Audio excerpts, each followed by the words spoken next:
বিজেপিৰ জয়ৰ আঁৰত ৰাহুল গান্ধী মিলিগল মুখ্যমন্ত্ৰীৰ কথা। ৰাহুল গান্ধী য'তে যাব তাতে বিজেপি ইলেকশ্যন জিকিব আৰু এই কথাটো মই বিহাৰত কৈ আহিছিলোঁ।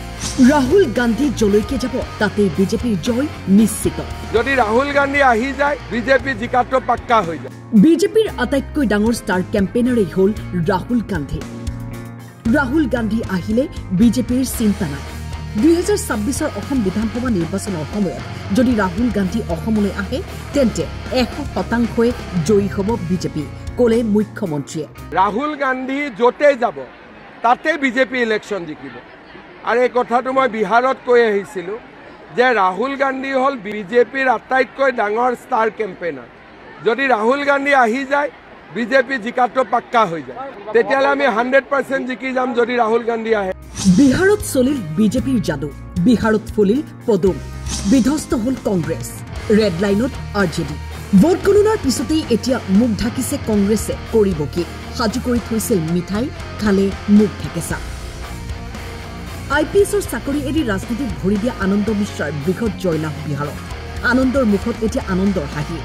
বিহাৰত হিমন্ত বিশ্ব শৰ্মাই প্ৰচাৰ চলোৱা আটাইকেইটা সমষ্টিতে বিজেপি প্ৰাৰ্থীৰ অগ্ৰগতি।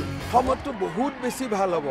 অসমৰ পৰা শিকি বিহাৰত অসমটো জননী মহিলা সবলীকৰণৰ, গতিকে অসমততো কি ৰিজাল্ট হ'ব কোনেও ধৰিব নোৱাৰে।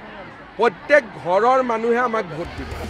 অসমৰ জোটবন্ধনক লৈও ক'লে মুখ্যমন্ত্ৰীয়ে, আমি আছো মানুহৰ মাজত, বিৰোধী আছে হোটেলত। অসমত যিটো জোটবন্ধন হৈছে এইটো বিয়া বাৰু দিন ঠিক কৰাৰ কাৰণে, সেইটো ইলেকশ্যনৰ কাৰণে হোৱা নাই। আৰু য'তে অখিল গগৈ থাকিব গাখীৰত নিমখ ঢালিবই, সেইকাৰণে সেইটো জোটবন্ধন লৈ আমি চিন্তা কৰিব নালাগে। সেইটো এক্সিডেণ্ট হ'বই কনফাৰ্ম। বিৰোধী গ্ৰাউণ্ডত নাই নহয়, বিৰোধী আছে হোটেল লিলিত আৰু আমি আছোঁ মানুহৰ মাজত। মই এতিয়া ইয়াত আহিছোঁ, কালিও মই মানুহৰ মাজত, পৰহিও মানুহৰ মাজত। MLA বিলাক গাঁৱতে থাকে, তেওঁলোক আছে হোটেল লিলিত আৰু আমি আছোঁ মানুহৰ মাজত। সেইকাৰণে মানুহৰ কথাটো আমি ভালকৈ বুজি পাওঁ।